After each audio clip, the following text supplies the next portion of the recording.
if you're in your 20s.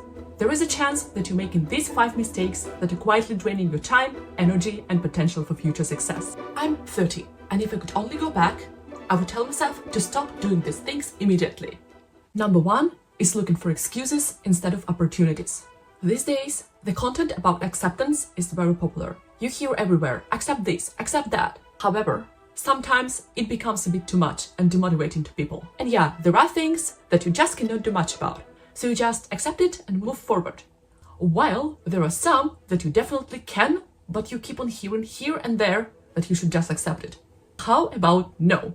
If you would really like to change the situation, you should look for a solution, for the steps how to do that, and not for excuse. There are situations that you absolutely can change, even if you hear that it's not possible. Well, maybe it's not possible for this person because this is not a priority for them. Ask yourself, do I really cannot change it? Or am I influenced by someone else?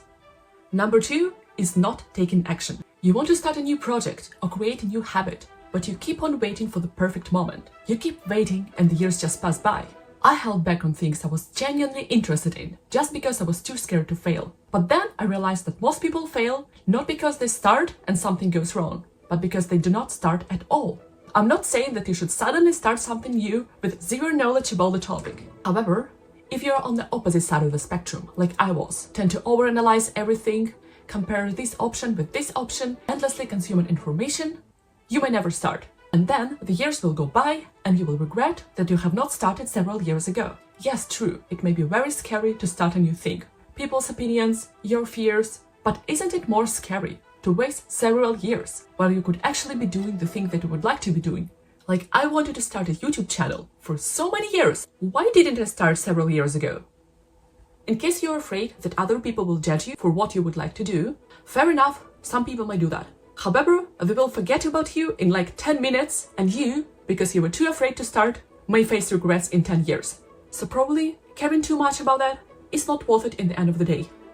Number 3 is letting expectations of others drown out your own voice. Growing up, I was always a big believer in the importance of having my own opinion and following my own path. But with the rise of social media and also me moving to another country for studies, getting into the space where you have to learn a lot from other people, I got a bit lost. I had this huge fear of missing out. Everyone looked like they were doing everything better, faster, and being smarter. The grass was always greener out there. And whenever I didn't want to follow the path of other people and follow their advice, I was like, well, maybe I'm dumb. Maybe I should be listening to other people more to be considered more successful in life. However, what I have learned over time is that an advice is often just an opinion, just a perspective of this person. Just because it worked for someone else, it doesn't mean it will work for your situation and timing. The only way to live a fulfilling life is to stop giving other people permission to write your scenario for you. So learn to distinguish a really good advice from just an opinion. Number 4 is overwhelming yourself.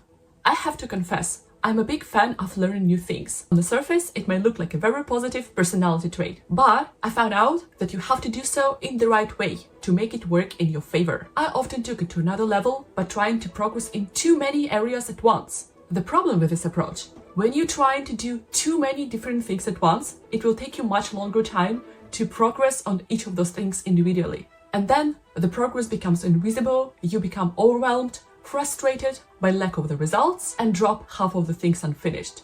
You're more likely to quit. It happened to me too many times, and sometimes I still struggle to limit myself to a realistic number of goals for a specific period of time. And here are the 2 possible ways how you can solve this problem. First way is obviously to focus just on a couple of things at once. For example, you set yourself just a couple of goals for every quarter. For example, if you're talking about the gym, you can prioritize the specific style of training. This way, you will see quicker progress and will not be frustrated by lack of the results. The other way is to simply take smaller steps and realize that because of your schedule, you cannot afford to be a speed racer, and that small steps are better than no steps at all. So the key here is to simply find the balance. And finally, mistake number 5 is not being your own supporter. Look, giving yourself a constructive criticism is always good. However, there will always be enough people to criticize you, so you shouldn't be the one who constantly beats yourself up. You should be your best friend and learn to stand up for yourself. And whenever you make mistakes, think about yourself as a learner and not a failure. I wish you the best luck on your self-improvement journey, and also a nice day, a great week, an awesome year. And we see each other in the next videos.